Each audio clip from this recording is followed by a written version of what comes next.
Welcome to Retro Fanfic Retrospective, the podcast where we dredge up old fanfiction and expose it to the cold, harsh light of 2020. My name is Amato, and with me are... Dom. And our very special guest for today... Hi, I'm Ashley. I'm Dominic's older sister. And this completes our set of having relatives on the podcast, right? One for each, at least. Yeah, I've had two. You're going to have to catch up. I'm going to have to catch up. I'm going to see if Mom wants to do some Star Trek or something. Oh, gosh. Right? How about I have one of my other personalities? We can do that. But, no, it seems like your mom, there's all kinds of things that she's, like, really into that she could probably talk about a story about, right? Well, we're recording in an old storage room right now. You can probably turn around and find some books there of Mom's. Sherlock Holmes. Oh, yeah. Yes. This actually used to be my room, and whenever I would have sleeping problems, I would just pull something off the shelf. And that was both a blessing and a curse, because there's some really phenomenal pieces up there. But like I was saying earlier, I also found like Edgar Allan Poe. And when you're having insomnia problems and you're reading The Telltale Heart about someone who sneaks into your room in the middle of the night to kill you, you start sleeping with the light on. Oh, yeah, then insomnia is not a problem anymore. It's just a fact. I was thinking about the horror of The Telltale Heart being like the guy's, paranoia and anxiety, but I forgot about the entire sequence about slowly and silently creeping up to murder that dude. Fun times. Well, good night. Well, we have... the fun thing about having a guest on is, of course, as noted there, always choosing a story that we otherwise wouldn't choose to suit their particular passions. And my understanding is that you are a big fan of the classic 1979 Japanese anime Anne of Green Gables. Is that correct? Miyazaki worked on it? Yeah. Really? Oh, yeah. That's where that's from, right? Yeah. This is fan fiction, so it's... That is absolutely where that's from. There's that one, and there's several others. Actually, I think the first time they put it to stage in any way, shape, or form, I think was about 1910. Oh, really? So the story is, it's Anne of Green Gables by Lucy Maud Montgomery, and Are you sure she didn't base it on the anime? It's pretty popular in Japan. Well, she actually lived on Prince Edward Island, and I don't know what the reception was like there back in, the 1890s. It was pre-internet, so it was probably hard to get anime. They may not have had cable. Oh, 1890s, I don't know. Right. Yeah. They may not have had cable, and I'm not entirely sure whether or not Amazon delivered to that part of the island at that time. So it may have been hard for her to get a hold of it. So, yes. All right, the 112-year-old novel series by L.M. Montgomery, right? Yes. Can you tell us a little bit about your background with that series? So my mother, actually, our mom, I'm pulling you in on this. That's okay. I'm a middle child. I'm used to being forgotten. Who could forget you? You're adorable. My mom got me a copy of Anne of Green Gables when I was about 11 years old. And I thought it was weird to begin with. And then just one day I sat down and read it. And I, like so many other people, devoured it. It's a story written by Lucy Maud Montgomery, who actually went by Maud. She grew up as an only child, and she grew up on Prince Edward Island and was raised by her older grandparents. And Anne is a character that she came up with, who is an 11-year-old orphan who was originally from, I want to say, Bolingbrook, New Brunswick. I think that's right. And her parents both died before she was 3 months old, and she had spent her life before she came to Green Gables, or the town of Avonlea, basically being shuffled back from family to family, and then eventually an orphanage where she was adopted. I'd like to actually stop you here, Ashley. We kind of assume that anyone who's bothering to listen to this particular episode of the podcast about a Anne of Green Gables fanfic is passingly familiar with it. I'm more interested... You said you wanted a fan. I can do this, or I can do this. I got you there, Amanda. No, I got That's you. true. I got you. I mean, yeah, my background with Anne of Green Gables is I read the first book. I loved it. I didn't realize actually that there were more books Oh, really? until I was probably in my 20s. You have that in common with And Dom. then well, we are Well, related. no joke. So. I found out like 20 minutes ago there's more than one book. You thought it was just a book called Yeah. Anne of Green Gables, huh? Yeah, as far as I knew. Yeah, there's actually there's 8 books in the Anne of Green Gables series, and I think Montgomery wrote like 13 total. But as far as Anne's story, there's 8 books. Yeah, I recently read. I read them. I recently read 2 of the other series of Emily. No. Oh. I'm blanking. I must not have read it too recently. Well, what I think is interesting. So I'm going to admit that the piece that we read for this, I've never read fanfic before. Mm-hmm. So this is the first time I've ever read fanfic for anything. And it was interesting to do it because I'm really passionate about Anne of Green Gables. It's a character that a lot of people can relate to. She's imaginative. She thinks outside the box. She gets into really interesting idiot scrapes, which there's stories, which we're not getting into. Right. But yeah, no promises. She's just someone who's really relatable, and there's something that's actually really comforting about her stories. I actually pull out the series and read the series about once a year. Wow. Yeah. Well, I don't have a list. So. Well, I think Dom, you haven't read any of them. Is that right? I read the Spark Notes in order to get ready for this. Wonderful. After I read this fanfic, I actually went back and read a few selected chapters of the first book. Sure. Of apparently many. The book. And I'm definitely the median here because I read the series, the first few books as a kid, and I think I stopped once she got married and found it less relatable. And I went back and reread the first couple of books with my wife recently, like a few years ago. And I think we got bogged down in college and stopped about there. So that's about book 3. Lightweight. University, I guess, whatever. No, college. Okay, the other one's high school. Fine. So you're definitely going to be the expert here on everything relating to this. Yeah. One of the things that I think is really interesting, though, with the Anne of Green Gables series is the reason I'm really glad you guys agreed to doing this series, this story, because I kind of feel like Lucy Maud Montgomery herself, in writing anything after Anne of Green Gables, it felt like fanfic. Mm-hmm. She has a couple of series where they're not about Anne. Actually, even within the Anne series, there's Rainbow Valley and Rilla of Ingleside, which are focused mainly on, spoiler alert, Anne's children and the kids that live down the way from where they grew up. And Anne feels like it feels like fanfic. Like, you have these moments with her as a person where you're like, I don't know. And sometimes it just feels like she shows up like, hey, everyone. It's Anne. Yeah, making a guest appearance in Ellen Montgomery's own books. Yeah. in her own story. So that was with the piece that was selected. I was kind of interested in it because of the fact that, Ellen Montgomery, it felt like she wrote her own fanfic for her own character. And I wanted to see how it kind of compared to see. I was curious as to whether or not it might be almost better. Well, because people are so passionate about Anne. They are. You're not the only one. And let's talk a little bit about the story that I chose, because, I have an arbitrary cutoff date of like 2005, 2006-ish, and it's a lot easier to find newer Anne works than that online. It's because of the shows that have come out? Yeah, because of I think there's been a couple of newer incarnations of Anne since 2005, haven't there? But there's the new one, yeah. Yeah, on Netflix. Anne with an E. Anne with an E, yeah. No. So you can find a lot more stuff. But this was kind of, and I'm not part of the fan community, right? I'm not hooked into old stuff. So what I literally did this time, which I have to do sometimes, I went to fanfiction.net, which I don't do all that much.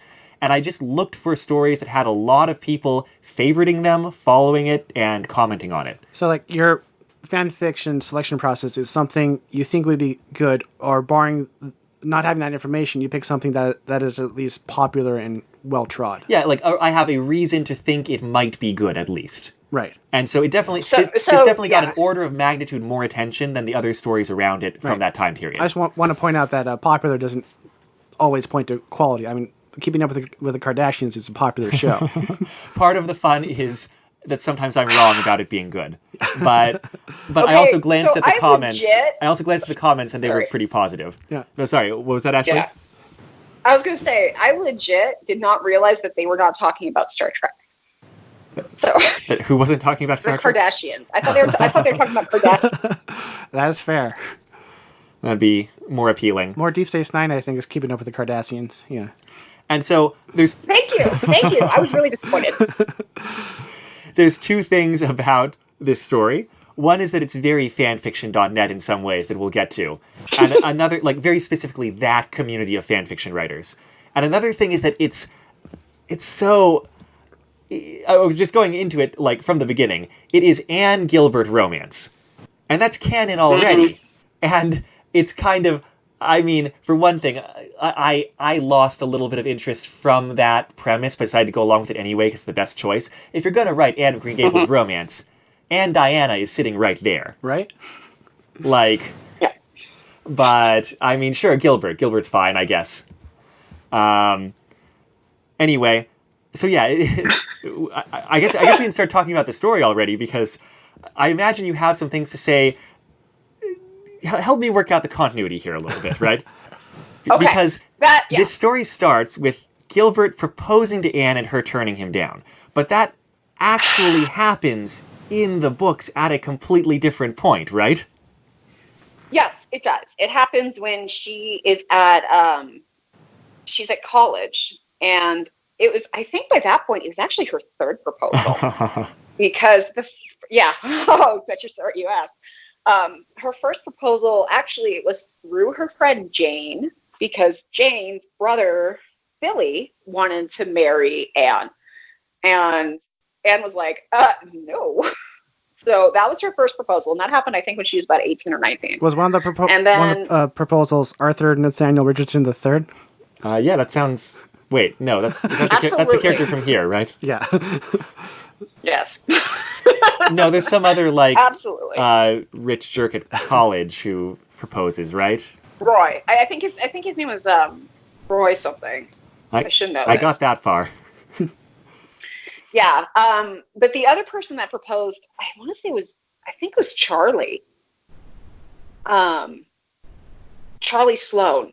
Either Charlie Sloane proposed or Moody Spurgeon McPherson proposed. Either way, it was super uncomfortable and awkward, and she was like, I don't think so. Originally, I think it was Moody Spurgeon McPherson who proposed to her, or maybe Charlie. I don't know. Maybe listeners can correct. I can't keep them But straight. They're both just like some of those other guys who are around. They're basically the same really boring person. Right. So they don't have a whole lot of personality, which is interesting because in this fanfic, like, wow. But yeah, so either Charlie Sloane or Moody proposed, and it was just a complete disaster. And then Gilbert proposed. But that's, like you said, back in college. And this is chronologically in Anne's life, set later than that because she's principal of the school, and Gilbert's already going to medical school. He's like back for the summer. But in this story, I think I worked out that I think she was like 18 or 19 in this story, which is way before any of that happened. Huh. Yeah, so it's a little bit, I don't know. It's a little bit off in terms of continuity. My It's like some things are getting ignored or something. But whatever. It jumps right into it. There's 20 chapters of the story and starts right in with Gilbert proposing. Anne turns him down because she's like, I don't really want to get married at all, period. Can we still be friends? Okay. Major issue. Major.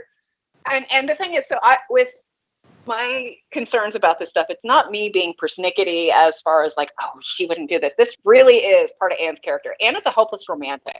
She has these, ever since, one of the first things that she talks about in Anne of Green Gables is talking about how she'll never be a bride because she doesn't think anyone will ever want to marry her. But she is a complete romantic. She wants to get married. She just never thinks it's going to happen. So for her to say that feels like a complete cop-out, because first thing that she's doing is lying through her teeth and lying to Gilbert, who absolutely knows better. Yeah, I did not remember that well enough, but you're right. That does, and it's not presented as her lying, it's presented as that being her actual stance at the beginning of this. It's kind of key to the arc that is given to her in this story. Right, which is completely against her character, though. Well, isn't it more in character for, like, young Anne earlier in the book before she grows up? This is pretty adult, though. But, yeah, I'm saying it's the right character, wrong time sort of thing, maybe. Not really. It's kind of one of those things where I feel that, she had some really wild ideas and some childish things, and she was, I will agree, the one thing that it talks about, especially in this chapter, is the fact that she was at the time immature. And with Anne, because of her background and because of just her imagination and everything, really and truly the biggest problem with Anne and Gilbert is the fact that she really doesn't know what love is, which is why she turns him down initially, because she thinks that love has to be wildly romantic and mysterious, when that's not it at all. And so I think the author was trying to go for that. Yeah, they definitely are. That immaturity that you just mentioned, I guess both of you, is definitely key to, like, the author's thesis and, like, story arc that they're giving to Anne here. And so, like, at the end, it's like, Gilbert has all sads because he's been rejected, but a man thought he had proposed to the woman he loved and had been rejected, but it was the girl, not a woman, who had refused him. It was the girl, overcome by the prospect put before her for reasons she had yet to decipher herself, who had refused to marry Gilbert Blythe. And I'd just like to say, straight out, at the very least, there is a thesis and a character arc that the author's trying to do from square one, which is not always guaranteed when you are writing it chapter by chapter like this author very, very clearly is. Right.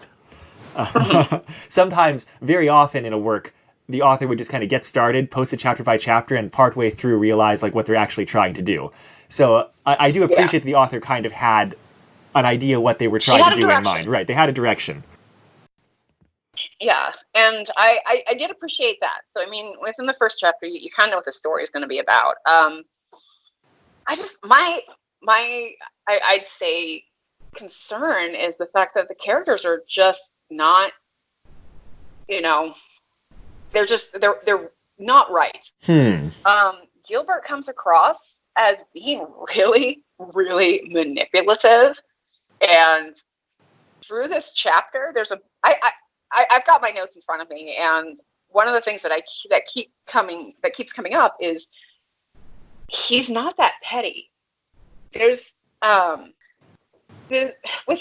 literally the second paragraph where it says, "Just friends." How cruel those seemingly innocuous words could be. So Anne Shirley just wanted to be friends. Gilbert smiled weakly. "Just friends, Anne? I thought we were kindred spirits." Okay, yes, the guy just got totally stone cold rejected. All right, and trying to keep up good humor there, smiling weakly. Yeah. However, that's not Gilbert at all. He did, yes, when in the books when Anne rejected him, he did get frosty, but that seems more like he's trying to, like, manipulate her. I think and that's concerning. In general, it didn't bother me too much, but there is definitely a part later in the story where he does realize, like, oh, she's kind of had, like, a delayed childhood because she had such a rough, like, traumatic childhood. And then he's like, I'll just hang around her for the next few years until she grows into a woman and then propose again. And I'm like, I'm not sure how I feel about this, Gilbert. Yeah. Okay, so I was going out with Guy once, and I told him I wasn't interested, and he said, "That's okay, I can be patient." And I'm like, no, not no. Not sure I can get behind you on this one, Gilbert. Yeah, and that's the thing with Gilbert having that attitude. That really disturbed me, because what the Gilbert that I see in this chapter, and as it kind of goes on, is he is all about Gilbert. He's all about his feelings and his pride, and it's really, really concerning. But that's not the case the whole time. I think in this story we're going to have to jump around a little bit thematically, because there's not Yes. like the plot as such is basically, I mean, it's very Anne of Green Gables, honestly. It's kind of a lot of Oh, yeah. incidents over various chapters. Some of them span multiple chapters in this case, but incidents that kind of draw them a little bit closer together after the initial like strain of the refused marriage. But like, for example, one of the things that happens in the latter half of this fanfic is that like she ends up opening up a little bit about her past, and he's just like a good listener about it, and like that's not. That's awesome. Yeah, it's cool. And, like, it kind of makes a point that he's not, like, she doesn't feel like she could tell Diana because Diana would, like, break down in, like, sympathetic, spasms of tears and, like, you poor thing if, like, Anne said anything about her childhood. I mean, then again, Right. for the sleazy Gilbert hypothesis, which I didn't consider until before, but now I'm ramping up to. You did use did use that knowledge later to buy her the one gift from her childhood she wanted in order to win her back after an argument. That's true. Yeah, he does do that. Yeah. But that's supposed to be which is sweet. all about Gilbert. Yeah. It's supposed to be sweet, and it was really sweet until it was like, wait a minute. I mean, it makes the character of Gilbert in the books is first off extremely independent. One of the things that they say about the Blythes is that the Blythes are incredibly independent. And spoiler alert, Marilla, Anne's adoptive guardian, at one point had actually been interested in Gilbert's father when they were young. And they got into a bit of a tiff, and Marilla was trying to be dramatic about it, I guess. And he just said, okay, and just walked on. And that was the end of it. And that is more of kind of Gilbert in a nutshell. The first couple of times he in the story where he made advances towards her and she said no, he was upset and he said fine, okay, but he didn't like punish her. He just it wasn't the opposite of love is hate. The opposite for him was just apathetic. He completely was apathetic towards her. And you're talking about canon here, as opposed to the kind of like floating around being a nice guy in this canon. Story. Yeah. Being a nice guy with or without quotes. Yes. Yeah, that kind of thing. But yeah, in the canon, that's how he handles the rejection. He just becomes apathetic. He doesn't get revenge. He doesn't try to win her back or anything like that, which obviously is probably why this person came up with fanfic. But the more I was reading about this character, I gotta tell you, the more concerned I was getting more and more concerned about the author, because I'm like, can we please just sit down and have a conversation about what a healthy relationship looks like? I see. Because we're starting to sound a little bit Twilight here. I see your concern because in the first half especially, I was kind of getting, there's some of the sort of like, oh, well, Gilbert needs to win Anne through, these heroic or this like really good like actions. It's like, have you earned this woman? Not yet, but maybe with a few really nice, actions or like generous gestures, you will. Do we have no extra information about the author this time? Extra information? I got nothing. Emmy Peters is the author name. It's not like they talk about themselves in the author notes in particular. So, nope, nothing. No, I didn't. Yeah, I didn't see that either. And so, there's a lot of concern about Gilbert. Because frankly, if one of my friends was dating a guy like this, or if a guy like this was pursuing one of my friends, I would be like, watch out, run, do not ever be in love with this guy, and please get a restraining order. I feel like this is not going to go well. I want to defend Gilbert here, just kind of instinctually, but everything that we've said is in the text of this story, so I really can't. Yeah. Objectively, yeah. Yeah, and that's the thing. Gilbert is, it's kind of like the whole Mr. Darcy thing. Or Mr. Bingham, because he's perfect. Right. He loves Anne. In canon, he loves Anne for who she is and her free spirit and all these kinds of things. And with this, she says no, and he's like, how dare you have an opinion? Nah. It's like, wait a minute. I don't think that's right. I think we're stretching it a little bit, but there is certainly a lot more attention paid. He does appreciate all the things about Anne in the story as well. There's a little bit more attention paid than in the original to how much he has the hots for her, specifically. I'm going to say. Yeah, it gets a little awkward after a while. Like, okay, yeah, but we get it. I mean, part of it is just that, like, Ellen Montgomery was not going to talk about men or women having any kind of sexual feelings. And the author does touch on Anne, having them as well. But, like, And that's part of the role of fan fiction, right? Honestly, the author was quite restrained. Part of the role of fan fiction. But so, like, one of the things that I did find that really, really was concerning, that I got to tell you, for me, I was, like I said, this is the first piece of fanfic I've ever read. Mm-hmm. And I'm reading it, understanding this is not the author. This is someone who's just, she's having fun. Yeah. And playing the story out. The problem is she lost me really hard, really fast, because when she gets to the point where it says, Anne visibly slumped in relief. Then you're not angry with me? She asked hesitantly and perhaps a little warily. Really, she supposed there was no one more entitled to a bit of anger than the spurned suitor, Anne thought. Spurned suitors were always reacting rather badly in books, weren't they? And presumably those authors knew more about the matter than she. After all, considering this was her first experience with such a thing. Her eyes widening as numerous scenarios began to play out in her active imagination. Anne unconsciously eyed the path beside them as if planning an escape should it be required. Yeah. So a couple of things. First off, I get what the author's trying to do. What she's trying to do is show that Anne has a very vivid imagination, and it can go off the rails sometimes.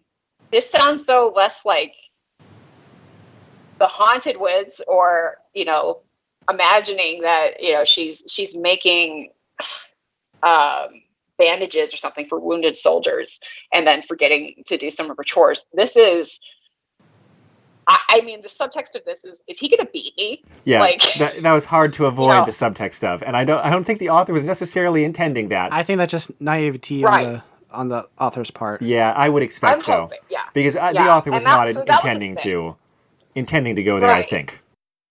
Well, right, but the thing is Anne's fear for Gilbert. She had never been afraid of Gilbert, ever, and to have her have that kind of visceral reaction towards him, that kind of ruined it for me. Because from chapter 1 with Gilbert, huh? From chapter 1, the whole thing was ruined for you. Yeah, yeah.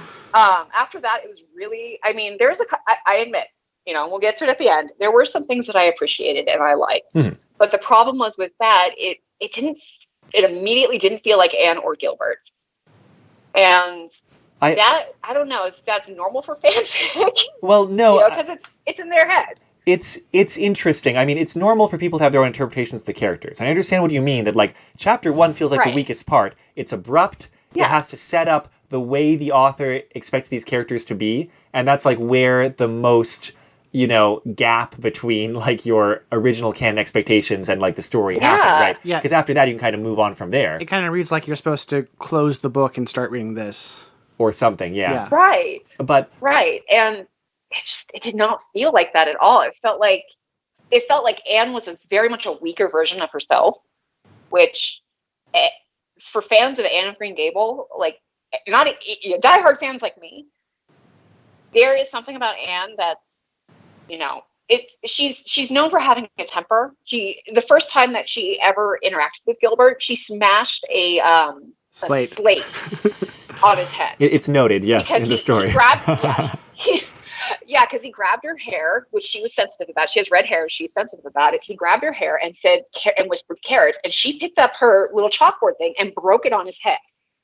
So that's Anne, kind of in a nutshell. And so to have her be like afraid that she needs to figure out how to make a quick escape, like, wait a minute, where is this kind of coming from? And I understand, but it was just, that was such a whoa, that's not either of them. Gilbert would never hurt her and would never lose his temper like that or react in that manner, and Anne would never be afraid of Gilbert.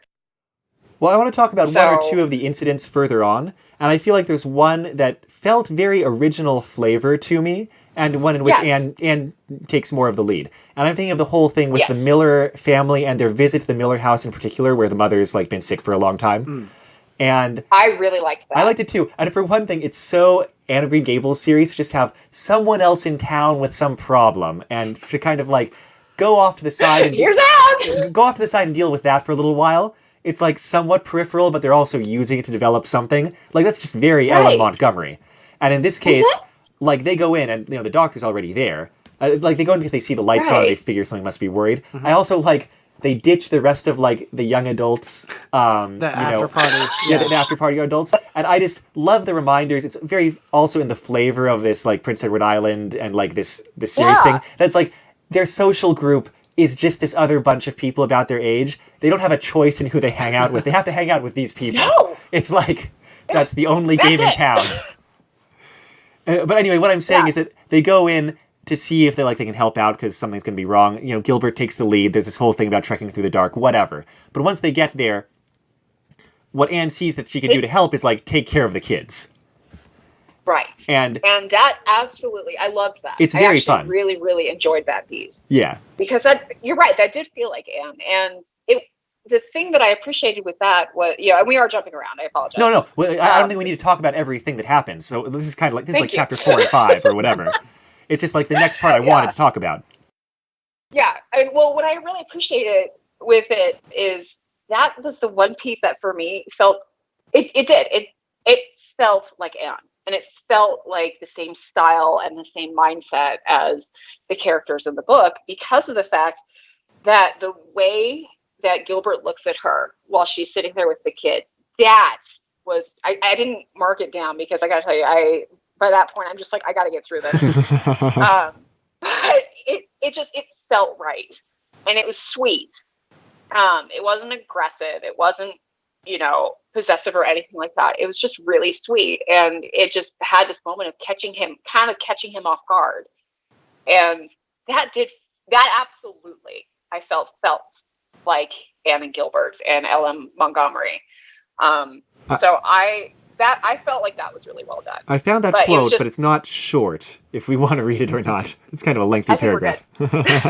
Basically, he's just like looking at her and admiring her way with children and imagining like that's how he would be with like her children, which I wish would be my children, and that kind of thing. But also just sort of like, also just an appreciation for kind of like the beauty of the moment there.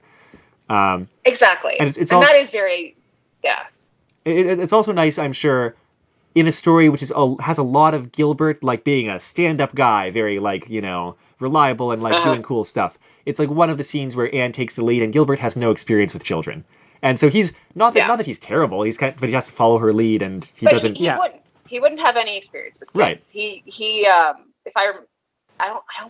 think he had like older siblings, but I think he was the youngest. And he spent a good chunk of his childhood actually trying to help take care of his sick father. Right. So, whereas Anne has parented many children at this point. Yeah, this was like one of the few moments in the story where they had Gilbert not be already the best at what they're doing. Right. Yeah. Like there's a moment at the end where Gilbert wasn't performing the best, but even that's kind of was just a way to make Gilbert better later. Yeah. Yeah, I know what you mean. So it felt better there, where like Gilbert's the one who has the instinct to go help out in the house and who takes the lead getting to the house, and then once they get there, Anne's the one who's kind of like the one who knows what she's doing and is capable. And so there's the back and forth that you don't get for a lot of the rest of the story. It's all just kind of forth. Right. It feels very unbalanced for the most part. And one of the things that I love about the canon character Anne is she's very capable.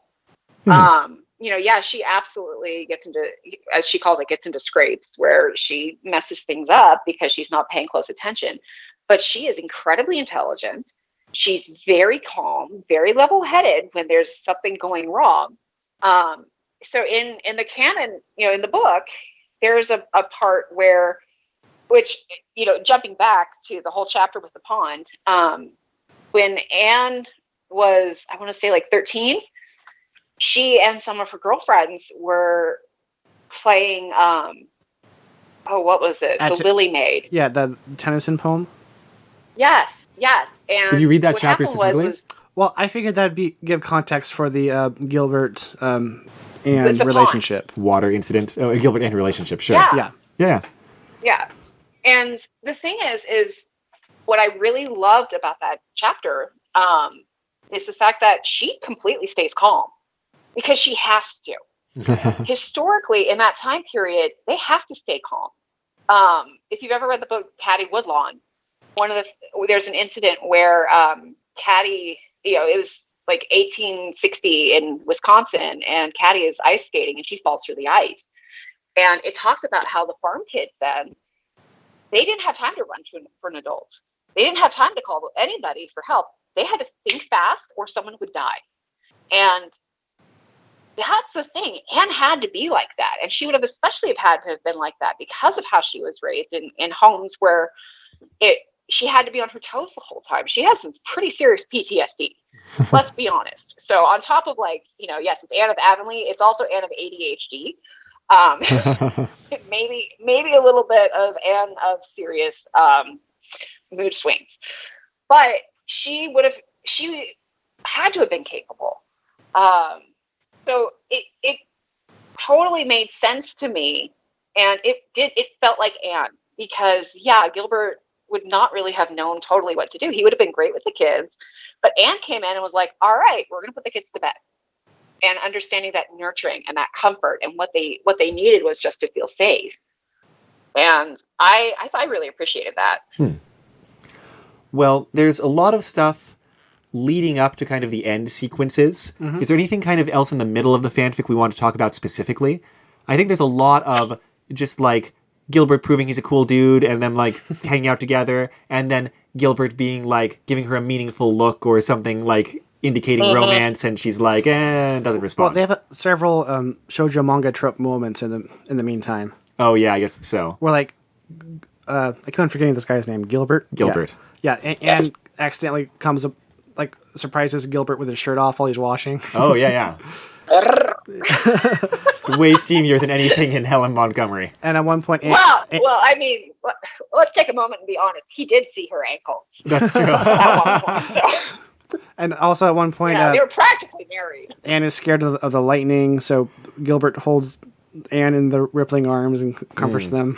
So, which I've read that scene in many, many different shoujo mangas a lot of the times. Mm-hmm. Okay, there is a lot of the dialogue that. Have you guys ever seen the movie Throw Mama from the Train? Yeah. No. Doms, make sure this is remedied. He has to see it. The premise of it is there's an author, and he's teaching a community college creative writing class. And one of the funniest pieces in the entire movie is when it comes up to it shows a scene of his students reading their stories, and it's just so bad. I'm trying really hard quickly to find it online. The whole movie. Yeah, absolutely. I'm going to recite it for you guys. So just give me 1 sec. You're going to have to edit this out. Scene 1, exterior shot. The night was poultry. That was pretty good, but it had the weirdest. There's a lot of repetition. Like, yes, Gilbert said. Yes, I am glad you came, Anne. Oh, Gilbert, it felt. I gotta find this. Okay, I'm ADHD over here. You guys go. Yeah, we can talk about the writing in general. It's fairly competent. It's like not what I would call pastiche. It doesn't sound like L.M. Montgomery, but the author is very much trying to stay in that kind of rhythm and zone in terms of like kind of the amount of description and kind of like the flow of the story. It's I feel like it's not really writing related, but the general flavor of Prince Edward Island and the setting came across really well, I thought.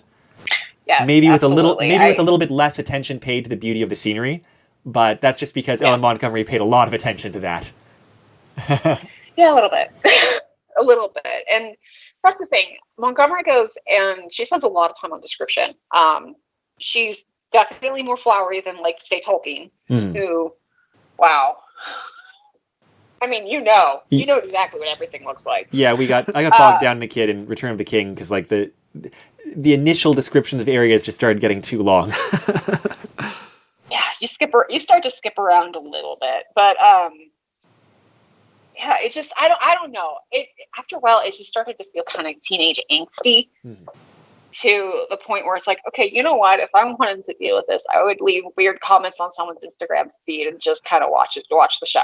Well, that's why I was wondering if we had any info on the author and what time in their lives they wrote this. Nothing that I know of. I tried to contact them, but they don't have like messaging enabled on fanfiction.net, and that's the only place I can find a contact thing. A lot of time with the fan fiction, it's done by people that they're developing, and they like express their thoughts and their concepts of what, you know, developing through that part of their life should be or want to be or could be.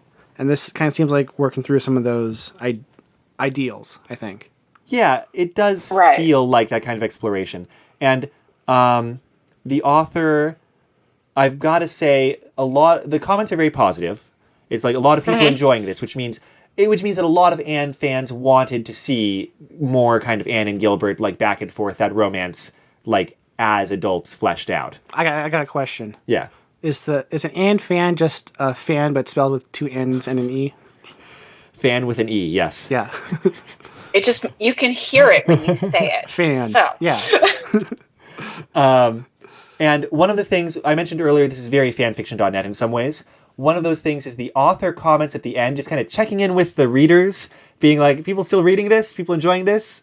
Like, please leave comments. I'm going to keep writing it if people are still reading it. Yeah. I've seen much kind of more cringy things. Honestly, in this story, it's very like underdone compared to like some old school fanfiction.net stories I've read. Yeah. But that's just part of the thing, kind of like that writing in communication with the readers and kind of very much in touch with them and what they're reading for. Yeah, when we last had our fan fiction author on, they kind of expressed that the author's notes at the end was like a desperate attempt to like start a rapport with the community in order for some validation. I mean, yeah. Okay. Well, that's just like you want to make sure they're not shouting into the void, right?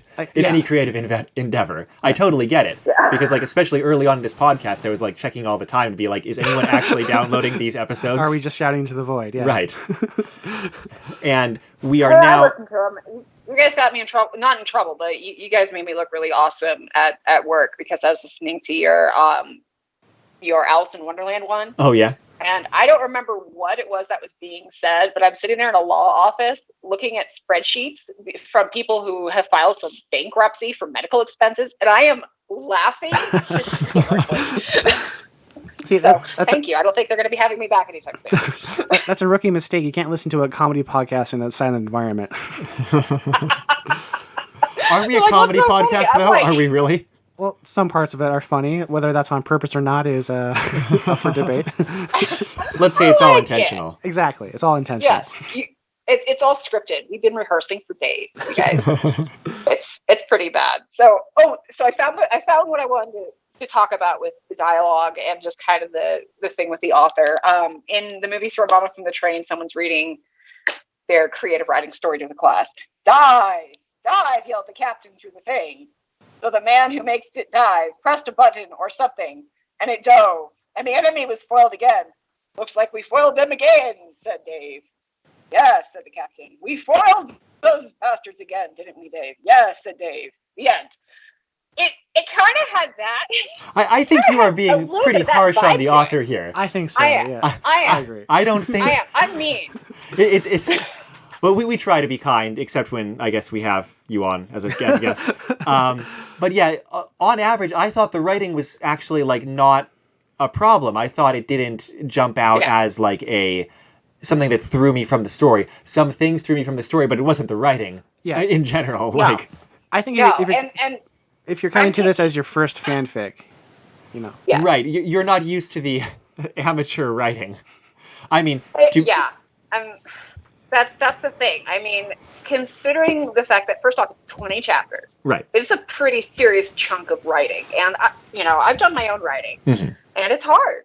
It's really, really difficult. And I have a lot of respect for this author. Because she really put a lot of thought into it. She put a lot of heart into it. And overall, I did enjoy the story. There were things that were kind of, domestic abuse, red flags. And there was a couple of moments where it felt less like Anne being Anne and more like, look, I'm quirky. And that was a little, but also Ellen Montgomery is known for doing that as well. Talking about the So, writing a little bit, I don't look at the chapters because I don't think that matters. I look at the word count, no. and this is about 50,000 words. And It's looking a at this, big chunk. I don't think I quite realized until just now that it was written in the span of 2 months and another week and a half or so. It was first published December 13th, 2004, updated February 25th, 2005. How much do they ask you to write for NaNoWriMo? I can't remember. It's like Where's 2,000 Tori? words a day. 2,000 words a day. So it's not quite Something that like level, that. but like That's what Stephen King recommends anyways. it's a pretty decent chunk in a pretty Yeah. short span of time, which I imagine helped it stay as cohesive as it was, because I know there's other Right. stories where it's like, the author sets it aside, drags himself back for a month or whatever, and is like, in a month, and is like, I had a hard time getting this chapter out, but here's a chapter, or whatever. It's a good pace. What I really appreciate is the fact that I'm assuming that there's very little editing to this. I read this. I can practically guarantee you there was no editing. I mean, sorry, no external editing. I imagine the author did read it over once before posting it, but Right. And it would be very unusual to go back and change it afterwards. Yeah. That was very admirable. I mean, as far as just raw talent, I really feel like this author does have she's got some chops to her. I was really impressed. My issues with it again were more of, okay, it wasn't even this person's interpretation of Anne and Gilbert. It felt wrong. It just straight up felt abrasive to and maybe that is because of how I see Gilbert and Anne. Maybe that's me having an opinion different from everyone else. Maybe this wasn't out of context. Maybe it's just me. I don't know. But otherwise, I really feel like she put a lot of thought into this story. The fact that, I mean, I couldn't have done this. I try to do the writing thing, and after 20 minutes, I'm like, hey, look, a puppy. And, suddenly I've bought too many Skittles. So, none of us have sat down and written anything worth talking about of any real length, I feel like.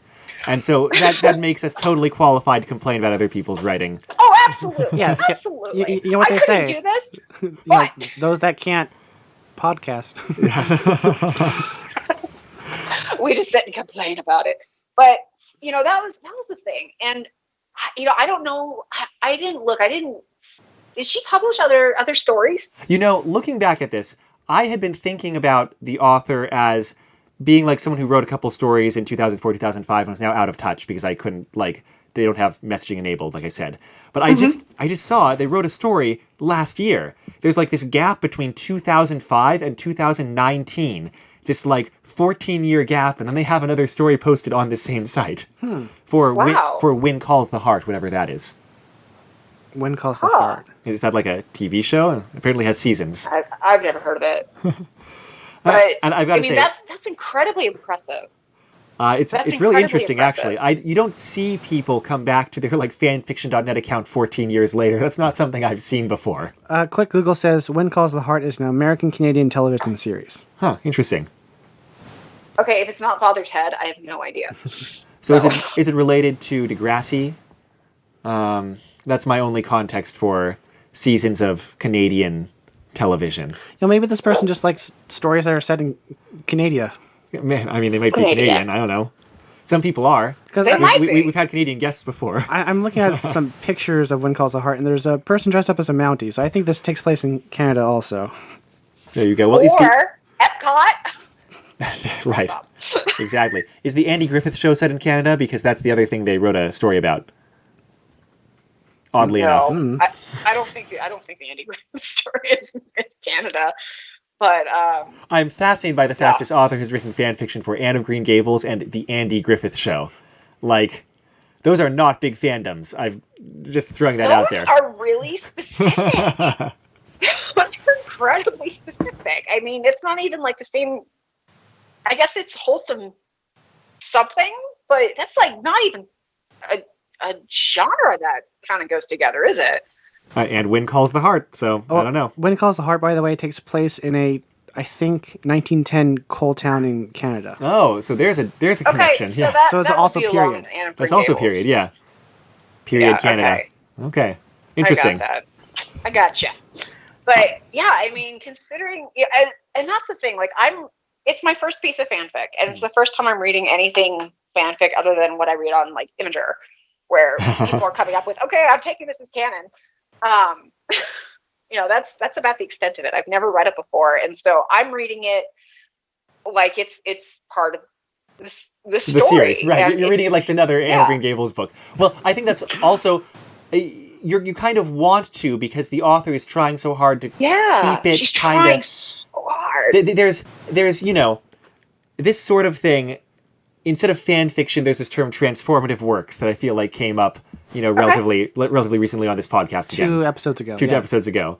And like, okay, explain it to the idiot in the room. Well, no, it's just like taking a source material and making something new out of it. So like fan art would be transformative work, or making a fan movie, or a music video splicing together anime footage. That's all transformative work. In context, we're talking about, it's more of an inspiration as opposed to a continuation. Fan fiction is also transformative work. Yeah, in context, we're talking about a fanfic that sets the story in a different genre than the original work. It's actually very, very common for a fanfic to go really off the rails. I don't mean in a bad way. I just mean like take something in a very different genre direction or content direction, which is why it's a little bit surprising to go to a story that is kind of redoing a canon romance in a very canon-esque way. I mean, not saying it's not saying it's like compatible with canon, or like that, you can't have complaints about the characterization.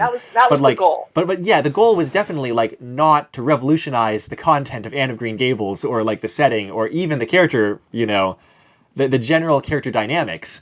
And so it's like alternate universe. And so that makes you want to nitpick, right? Because it's like, oh, you are taking the Anne and the Gilbert characters and taking their romance, which already exists, and you're doing something with those very specific, already established things, rather than going off and doing like, I'm doing Gilbert and Ruby Gillis and doing a romance with them, and that's totally new ground, and like whatever I do is going to be like totally groundbreaking, right?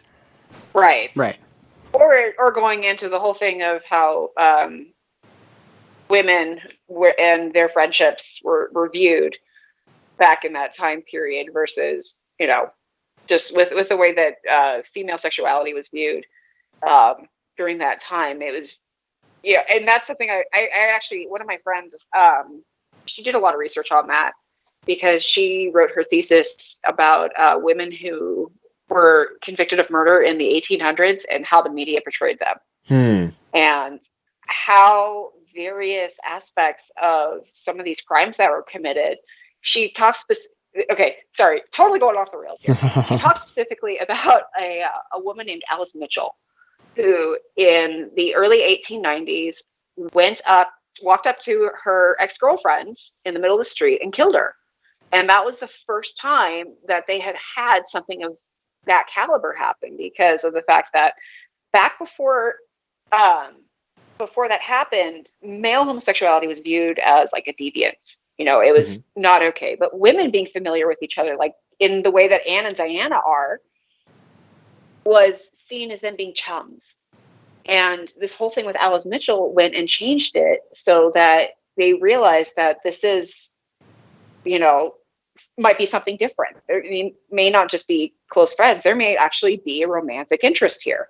So that was kind of interesting, after she and I talked about that, to go back and reread it. And that would be that really would be an interesting area to explore. Well, I had no idea that Dennis the Menace's mother had such a dark backstory. I know, right? Ash, is this your sneaky way to try to turn this into a true crime podcast?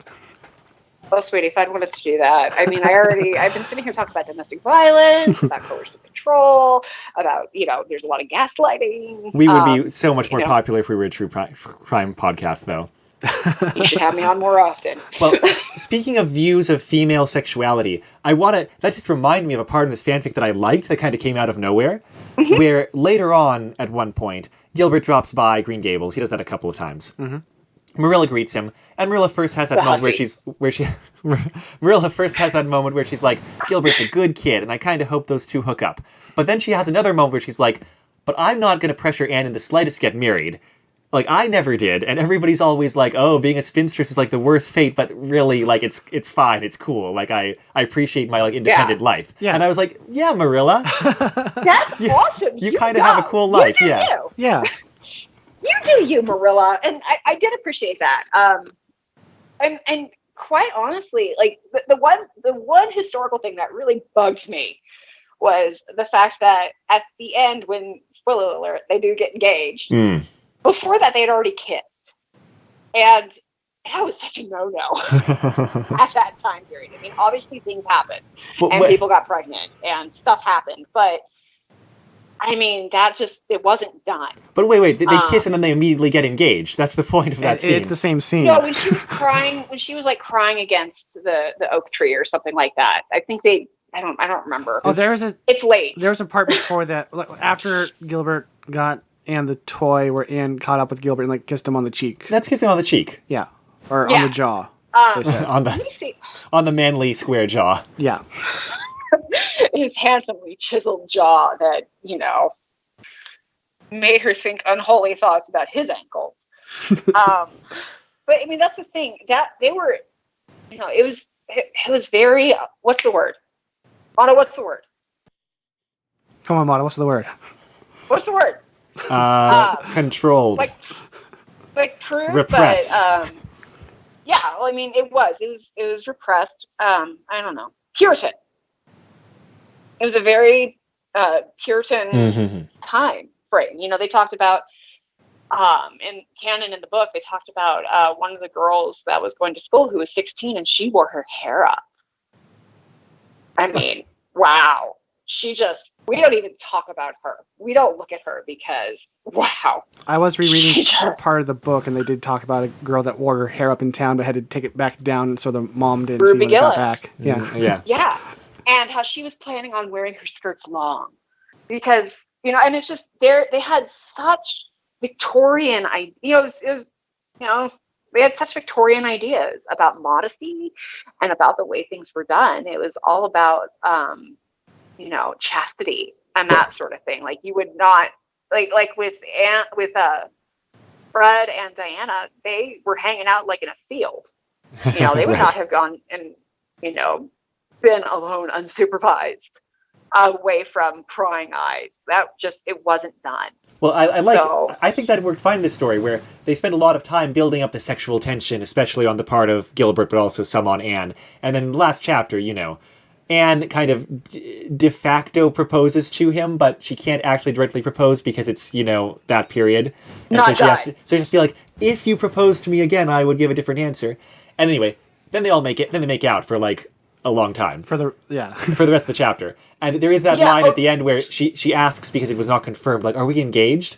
And Gilbert says, Anne Shirley, any girl I've spent the last 10 minutes kissing, well, let's just say we'd better be engaged. Gilbert grinned down at her. I mean, so yeah, that's it. It's like that is the engagement. Is that making out is the engagement. Is that a yes, Gilbert? That's backwards, because but that's okay, because it's trying to show the progressive. No, it's trying to show the passion that they have for each other. Yeah. And then it's not that they're going about it scandalously. I mean, it's not scandalous if you get engaged at the end of the makeout session. And that's as far as they go anyway. Yeah. They don't get second base here. Like, it's okay. Wait, second base. You mean, did he see her wrist? Okay. I'm sorry. Is this book actually for children or not? So. Well, let's see. It has a PG rating. K+ rating, which is just non-rated, I think. The author mentioned in their notes at some points that the last chapter was the most PG rated. Well, yeah, that's for sure. Which is not a term I've heard anywhere before. The most PG rated, the rest of it is all like R. Yeah. Yeah. Totally. Well, the thing I really, really appreciate it, though, is the fact that she did totally delve into the fact that Anne's traumatized. Oh, yeah. We should probably get to that because it's kind of a big deal in this. It's a huge deal. Yeah. So one of the things, earlier I said we don't talk about Anne's litany on Netflix because I felt like those characters were also really off. There's some stuff with Marilla, and there was just some things that were concerning. But one of the things that it brought up that I had never actually considered before in reading the Anne of Green Gables stories is the fact that Anne was raised in extremely neglectful and abusive homes. Mm-hmm. And that had, I mean, the story, the canon story starts out with her thinking that she's been adopted and how joyous that is, how wonderful that is. And then finding out, oh, they don't want her. That's traumatizing for anybody, but for the fact that this is a child who was very sensitive. She's very sweet. She's very empathetic. And no one cares. No one up until this point has cared about what happens to her. And there's a lot of things in the stories by Montgomery where it seems weird until you think about it, considering the fact that she was abused and traumatized as a child. But and actually, I love the... Oh, no, I was just going to say, this author is a lot more interested in exploring that than Montgomery was, I think. Mm-hmm. Yeah. And it's she just full-blown addresses it, and it's really well done. Yeah, it happens, it comes up more than once, and not, like, in a single over-dramatic way or whatever, like, through the story. Like, I think the first time you really get it is her really dramatic reaction to... Not dramatic reaction, but, like, blowing up at the understandable reaction at the idea that, like, the two kids that she and Gilbert had looked after at that house, their mother dies, and the town's like, well, I guess we're gonna have to send them to the orphanage. Mm-hmm. And Anne's very upset about that and pushes for, like, more searching for family, which pans out because it's happy Prince Edward Island, Montgomery town, where, like, things tend to work out like that. Miraculously. But, I mean, she has a visceral reaction to it. Like, she gets... I mean, it's personal for her. Yeah, and she tries to explain later to Gilbert, of course, just like, you don't get how bad being in an orphanage is. Like, nobody else understands that. And, like, it's really... And, that's what kind of leads into the later in the story, her kind of talking about some of her experiences. And there's one particular trauma that they come back to because it's given as the origin of her being afraid of thunderstorms. And it's kind of it's like not... I don't feel like it's an overdone horror. Like, it's not shock value terrible, but, like, it feels it's very like, genuine. But yeah, it feels like really like, that sounds like a really sucky, traumatic experience to have as a little kid. Yeah. Yeah. And one of the things that kind of broke my heart when I was reading about the author in the Anne of Green Gables story, Anne talks about her imaginary friend, Katie Maurice. And I think Katie Maurice was the one who lived in this glass in the curio cabinet. Does that sound right? I don't remember this at all. Yeah, so she talked, when she was telling Marilla about her background, she talked about one of the places that she lived. She had an imaginary friend named Katie Maurice who lives in this magical land, kind of Alice in Wonderland-esque, inside a curio cabinet with a glass panel on it, and she would sit and she would talk to Katie Maurice, and that was her only friend. And when she had to leave that family, the only person she had to say goodbye to was this imaginary friend who lived in the curio cabinet. And that was really sad reading it, but finding out that Katie Maurice was actually Ella Montgomery's imaginary friend growing up for the exact same reason. Oh. And so there's a lot.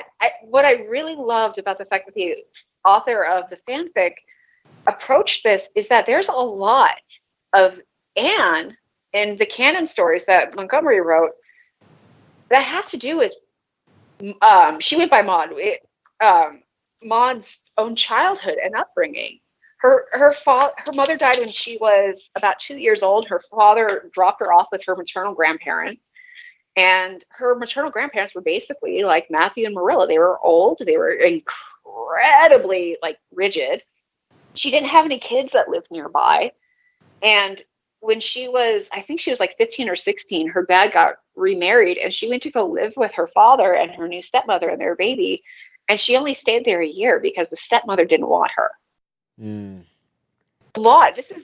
It's rough. She says that Anne of Green Gables wasn't autobiographical, but there's a lot about it. And that was kind of one of the things I really appreciated with the original Anne stories was there is that undertone there. And it's a really serious thing. And there's a lot of Anne's behavior and her terror of making mistakes and that sort of thing that really isn't addressed because it just wouldn't have been addressed at the time. But this author really hits it head on. Like she just tackles it. And that's a brave thing to do. Yeah. And she does it very, very well. She does it very well. And I really appreciated Gilbert understanding and looking at Anne's behavior and some of Anne's quirks and understanding that it came from her desire for stability and to be loved. I thought that was very, as hard as the first chapter was, I felt that part was it was very well done. I was incredibly impressed with it. She did I feel like she did a phenomenal job addressing that because that's not an easy subject to address in general. Yeah, and I tend to agree. It's taken seriously, but it's not overdone.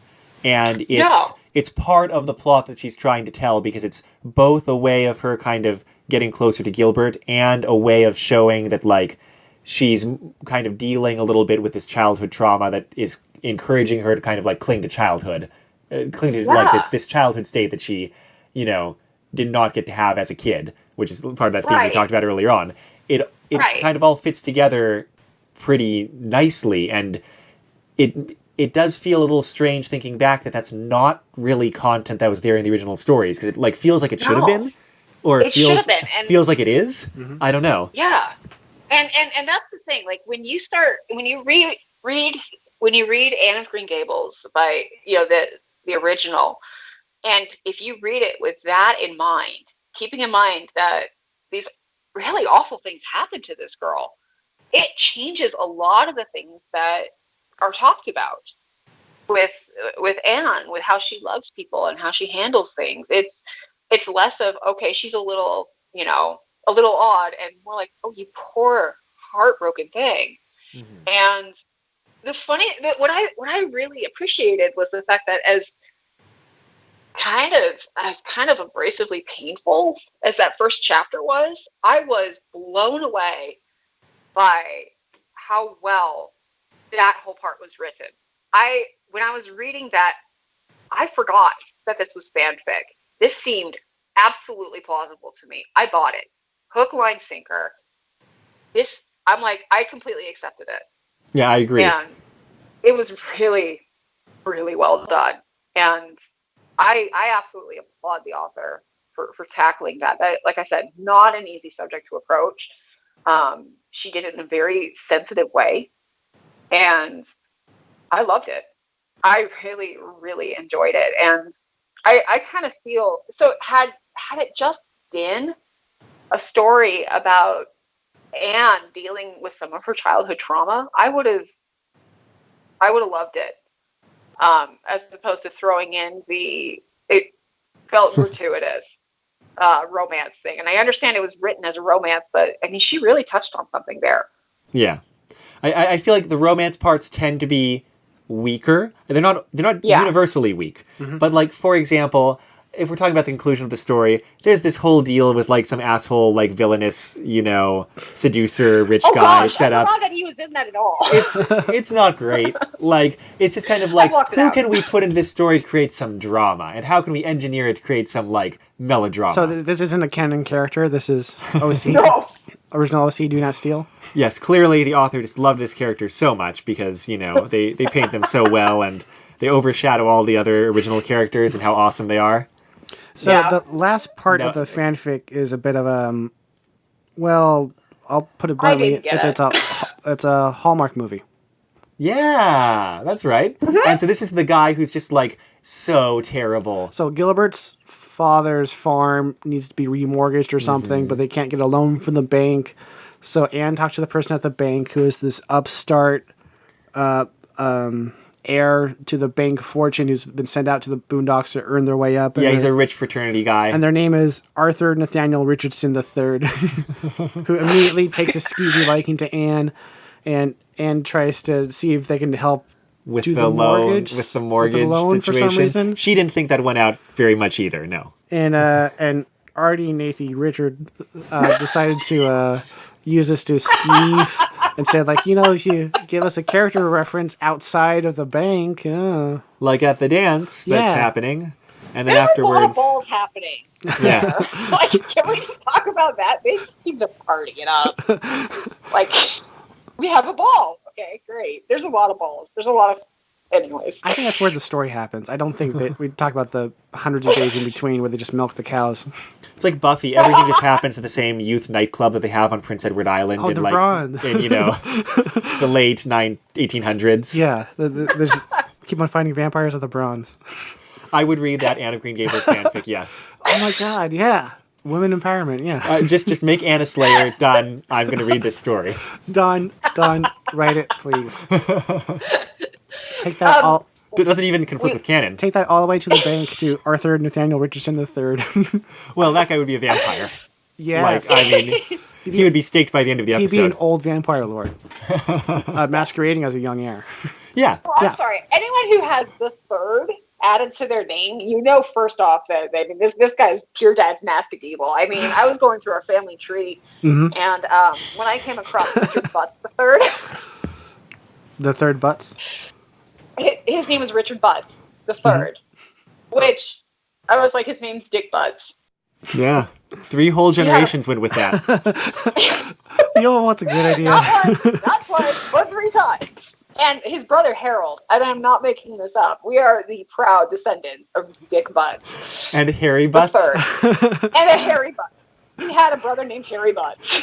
Wow. And I love it. So anyways. But anyone with the third. So Artie the third asks Anne out to the ball for a character witness, and then at the same time Gilbert asks Anne to go to the ball, and says, "No, I'm going with somebody." And case shock, Mm-hmm. And it's a very shoujo or and Hallmark he's all movie hurt. channel. Oh, it's really like. And he's hurt and he's gruff about it, and they still show up, and Arthur does the Hallmark Man movie thing. Saves Anne from sexual peril of this guy being pawsy, and it's just. It's kind of a blunt instrument of a romance plot, isn't it? It's a Hallmark movie. Yeah. Yeah. Yeah. Gilbert shows up in his flannel shirt with his child that he had with his late wife, with his previous wife, retriever. It convinces Anne to quit her job in the big city and move out to the country. No, wait, they're already in the country. Because that's what really matters. It's family. It's family and Christian values and white Christian values. Yeah. And then it was Christmas. So they've discovered the true meaning of I don't even know. I can't. What did they even celebrate back then? Who knows? Can't have been Christmas. So that was the big conflict that at the end, Gil uses the present of the Nutcracker, I think, which was something Anne talked about her childhood. Right, like a present that she didn't get that she wanted when she was passed over as because she wasn't really a child of one of the families she was with. They didn't think of her that way. She didn't get a present for Christmas. It's very sad. Gilbert gives Anne that, and they make up. Then it's also a very Hallmark Christmas movie, isn't it? Exactly. Yeah. Oh, fucking Nutcracker? Yeah. Yeah. Well, no, also just this toy in that my I didn't get childhood, I really, really wanted a tennis bracelet, and I never got one. I just have not bought one on eBay like anybody else would at this point. Wanted pounds of 99% purity gold, and Santa just passed over our house every year. Did not deliver. I know. It was what I really sad. wanted as a kid was a bunch of Bitcoin. I think we're reaching that point, right, in generations. Just about. Yeah. Yeah. And then that part leads right into the hot makeout. Yeah, and then they get engaged. I know, it's really crazy. This author decided to have Anne and Gilbert get engaged. Just went totally off the rails in Anne of Green Gables continuity. I bet that sent shockwaves in the fan community. That parent. It's a controversial ship. Yeah. Yeah. Well, what I really appreciated was the fact that they're taking this walk, and Anne's like, "Do you remember what happened here, Gilbert?" And basically, the context of it is, "Do you remember what happened here? I rejected you right here." You're that one of the worst moments of your life. Well, because then she says, "I would give a different answer now." I think it's. I think it's clever. I understand that, but don't start with that. I did actually like that. That was a fun way to write that. Yeah. And it gets at the things that you were talking about, where like the very social conventions, like I said, where she cannot engage to him. That is not a thing that is done. Yeah. But she can leave herself wide open for an engagement. Yeah. Up to and including like propose to me again. Anyway.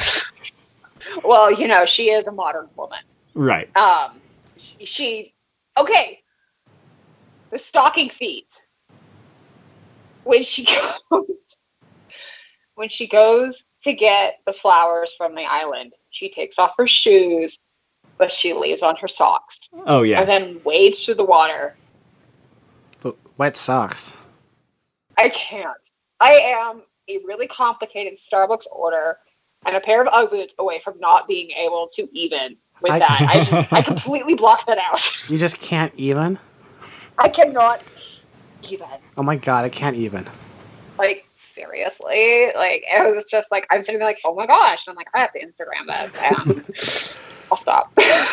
But when she did that, I'm like, okay, she had the wherewithal to take off her shoes. But she left her socks on. What? I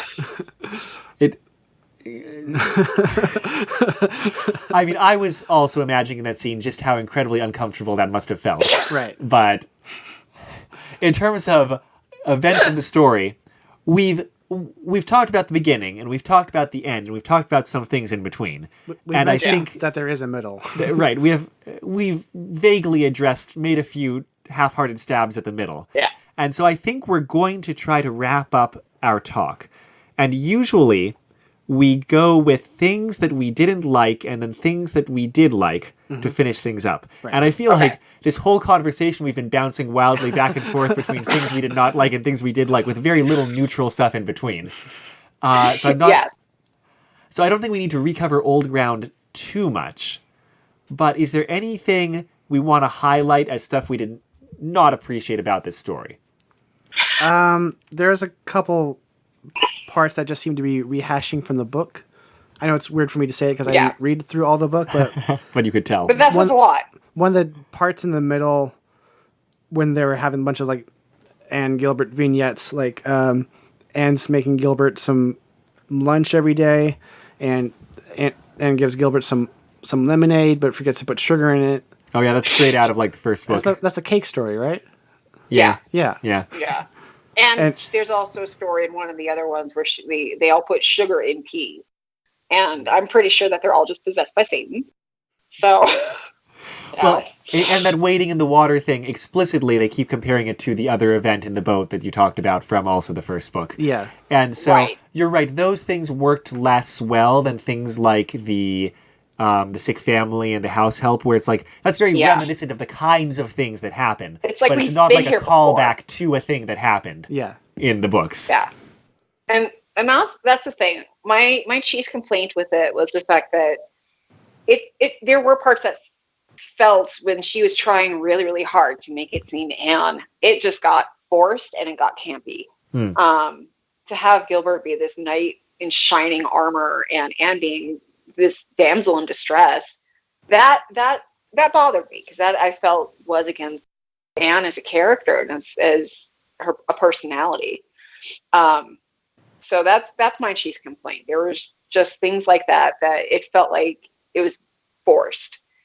So that's my complaint. Well then, what about praise on the way out?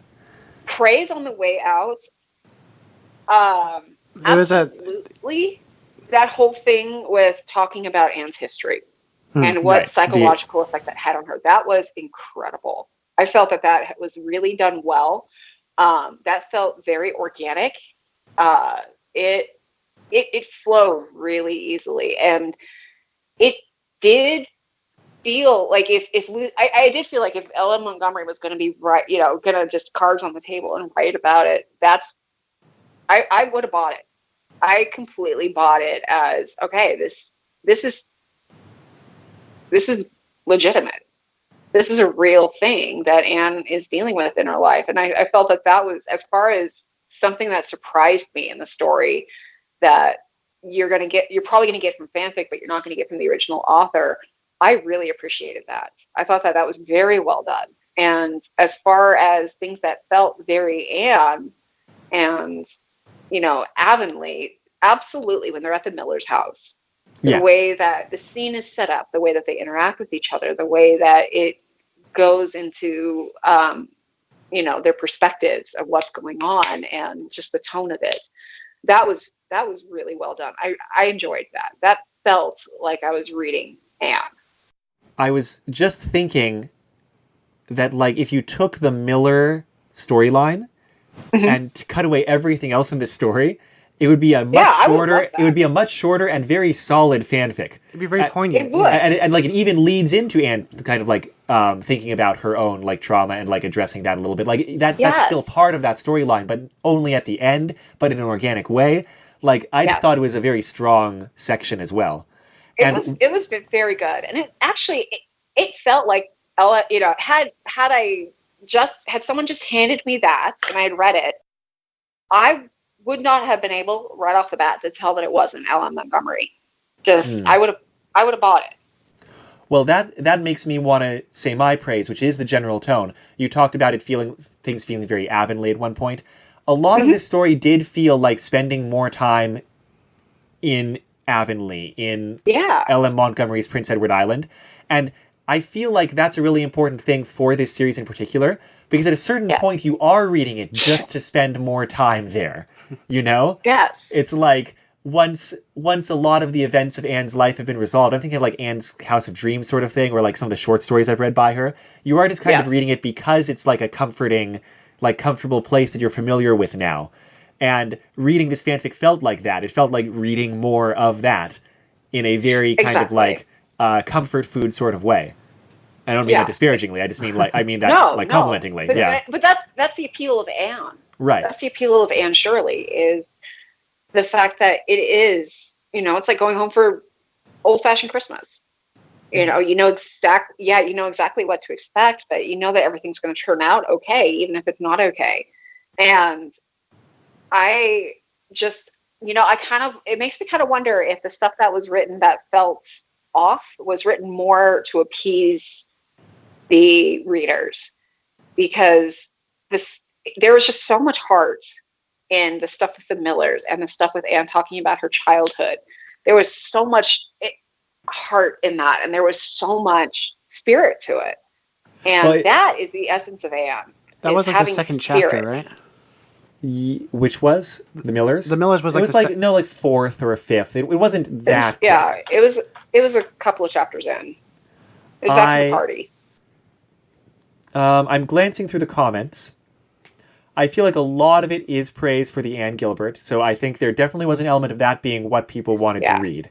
And, we don't know how much the author was playing to that, but when we had Taran on talking about his fanfic, he did say, like, oh yeah, at that point I was just doing whatever the readers, suggested I do. As a young, impressionable author. Right. I mean, Taran was very young writing that. I don't think this author was, like, 13 or however old Taran was. I could have been. No. If she was, I'm very impressed. Yeah. Right. Yeah. I mean, she could have been, though. Like, how old was that Smurfs author? Like, younger than that. Oh, that was a really good story. It was. Anyway.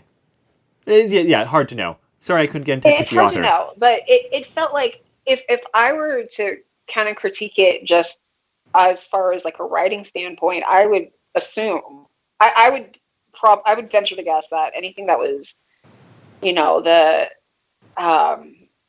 will they, won't they with Anne and Gilbert, that I would say that probably was written to get people's attention and to appease the fans, whereas the stuff that was, I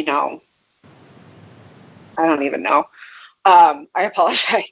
That felt like it was more for the author. More like personal or from the heart, maybe. Yeah, she meant it. I kind of feel like there was a lot of good technical execution of this fanfic, like to the point where I think if they just had a really strong, good external editor, it could have been turned into something more interesting. Absolutely. Quite honestly, if you took out the whole thing with Anne and Gilbert and the romance, and just the thing is with Anne and Gilbert and the romance, even in the books, the less that they say, it's unspoken. I mean, this whole thing is always in the background with Anne and Gilbert. There's always that undertone of he's in love with her and she's trying not to be in love with him. But the less they talk about it, the better it feels. Because but that's also what Anne's doing at this point in her life. Until she realizes that she does love Gilbert, she's ignoring it. And I feel like her ignoring it is more natural. And it says more. It's like just the less they say about it, the more is said. So the fact that Gilbert kind of stews about it, like, okay. But if they had taken that part out, I would have loved to have read something with just talking about the Millers and their backstory and their interaction with the rest of the community of Avonlea, and what happens with the kids later on and that sort of thing. That would have been great. And just Anne talking about her background. Well, speaking of this story, and how it would benefit from like a thorough editing pass, Anne of Green Gables is public domain in some parts of the world. You can, and people have just published sequels to it. Or in the one most recent case, a prequel. Someone wrote a prequel book, which then got adapted into an anime in Japan as well. About her life, I guess being knocked around families and orphanages. Orphanages, Which I wasn't interested in the slightest in reading, but now I'm almost curious to see somebody else's take on that experience. Yeah. After this story specifically, right. Kind of like bringing up that's actually an enormous deal in her life. And like there's a lot of interesting things happening there. It's not just like she had a boring life and then she came to a cool island. Where all these really fun, super awesome things. Yeah, I mean, it is. It's a part of Anne, and it's part of why she looks for the magic in life, is because she had such a horrible childhood. And yeah, no, I'm curious too. I'm very curious now, and I'm actually going to see what I can do to track down the anime. See what we can find. Well, I mean, there's also the book. Look what you've done. The prequel anime is based on a prequel book, but right. They like Anne of Green Gables in Japan. If that wasn't clear, you get a lot of tourists to Prince Edward Island from Japan. They actually have in Japan set up a mock Green Gables there because not everyone can afford to go to Prince Edward Island, so they have one in Japan, so you can visit. And, you can visit Green Gables without having to actually go to Canada. I missed my chance. I know. Do you think it's guarded by the life-size Gundam? By the what? It's probably a different place. Probably life-sized Gundam that they have set up somewhere. Oh boy. Shall we wrap up? Yeah, let's finish up. Yes, please. So, Ashley, thanks so much for having us on. Thanks so much for having us on your podcast about Anne of Green Gables. Yes, it's fine. Thanks, you guys. This was a lot of fun. I really appreciate doing this, and that was fascinating. Again, never read fanfic before, and now I'm curious. I might have to start delving into it some more. Yeah, do it. Yeah. Thanks for hanging out with us. You can go explore all that Anne with an E fan fiction and get back to us about what you find. Do you really want me to do that? Really? Anyways, it was great. Here's the honest thing. I'm not going to watch any Anne with an E. I have other things to do, like small children and stuff. But Terrace House. Yeah, Terrace House. There you go. So it would be lost on me. Well, awesome. Thanks so much for having me, you guys. Yeah, it was lots of fun. I'm glad that we got a chance to delve into that, especially since I've been reading some Montgomery, fairly recently. Ash, do you have anything you want to plug, or? Oh, yeah. Yes, I would like to say that I really appreciate doing this, but the fact is I would like to point out that I've done this entire podcast without asking Amato to recite the Spanish Inquisition sketch. I don't think I could anymore. You've lost it, man. Yeah. Still remember the Jabberwocky, but I don't really remember the order anything is said in that sketch. Okay, so just for context, I would sometimes pick up Doms and Amato and give their friends a ride home, and my car didn't have a radio. So I would make Amato recite the Spanish Inquisition sketch from Monty Python to entertain us on the way home. And I mean, you were such a sport. Awesome. You were a very good sport. I don't remember that really How do you not at remember all. that? Goms, do you remember that? Well, I guess because I blocked it out. I guess this is my traumatic childhood experience here. I just don't think it registered on your radar. That's why I'm afraid of cars now. It is. But yeah, no, apparently you said something about like your parents had it on a record player and that's how you memorized it. Oh, yeah. Well, we did have that. That's true. We had those old Monty Python records. Yeah. Huh. So I would like to point out that I went through this entire podcast without asking him to do it. I just brought it up, but I didn't ask him. So well done. Very good. Other than that, is there any kind of internet presence that you have that you want to advertise to our non-zero number of listeners? Oh, and also we should point out that Ashley was the one that made our logo. Oh, yeah, that's right. Yeah. Oh, right. I forgot about that. Shh, don't tell people that. But just for any listeners who are really into Anne of Green Gables, can I recommend a book? Yeah, for sure. So there's a book called The Anne of Green Gables Treasury by Carolyn Storm Collins and Christina Weiss Erickson. And it was two moms. I think it was two moms who, like so many of us, really love the story, and they were trying to find out more about the historical aspect of it and just about Anne's world on a day-to-day basis. And they couldn't find anything, so they ended up doing a lot of research. And there's this great book. I think you can get it on Amazon. And it shows everything from the timeline of Anne of Green Gables chronologically to, it actually has like a floor plan layout of what Green Gables looked like.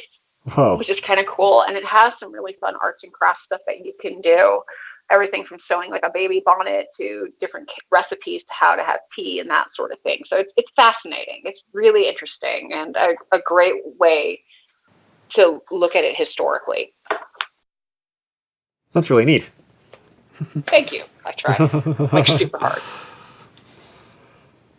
But all right. Then I guess we're going to close it off then and go back home and, I don't know, dream about Gables, whatever a gable is.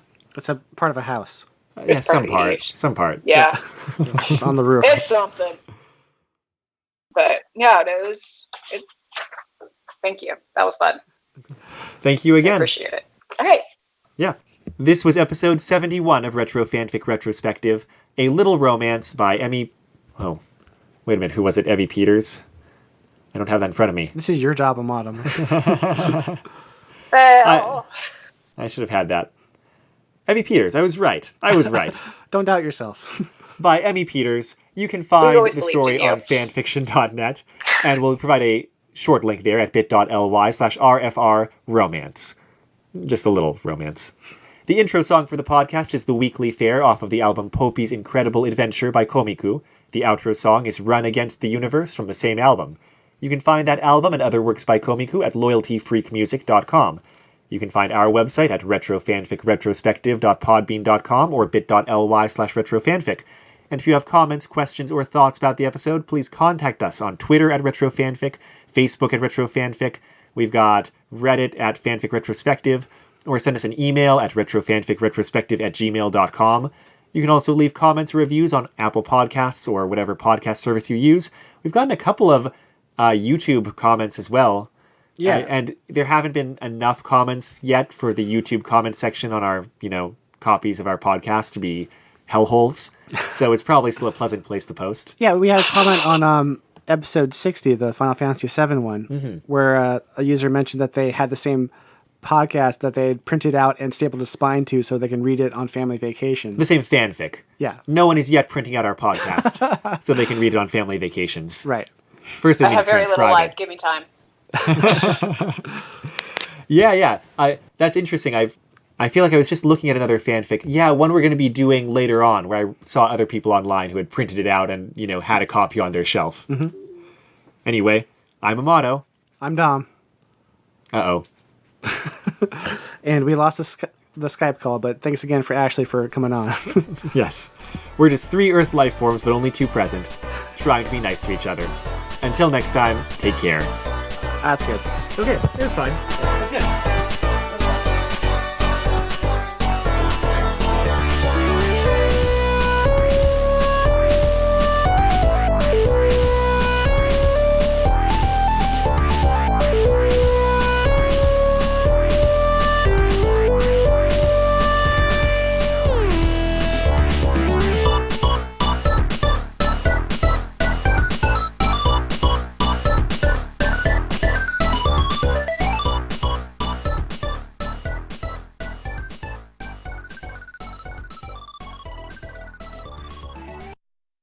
have like a bunch of history on it and help explain things.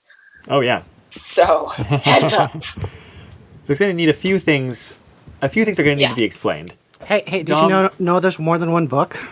Oh, my sweet summer child. Dom's mind was just blown a moment ago.